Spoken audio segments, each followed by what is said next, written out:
Дома на кухне так хорошо. Мы посидим, поговорим с ней о чем-то неважном. Папа пришел.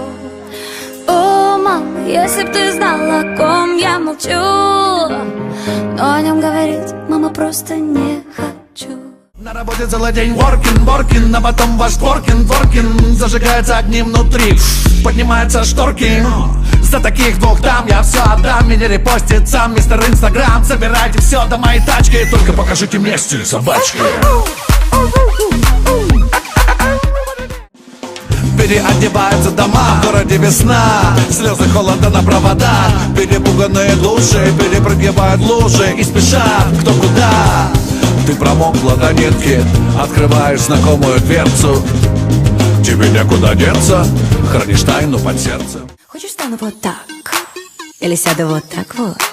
Я хочу увидеть твой взгляд. Это очень приятно. Не плевать на твое ЛВ, не плевать на дома и тачки. Я хочу, чтобы ты смотрел на мой стиль собачки. Люди хранят тайны, это не случайно. Приходить в отчаянии туда, где всегда ты был любим. Да, люди хранят тайны, и как бы ни было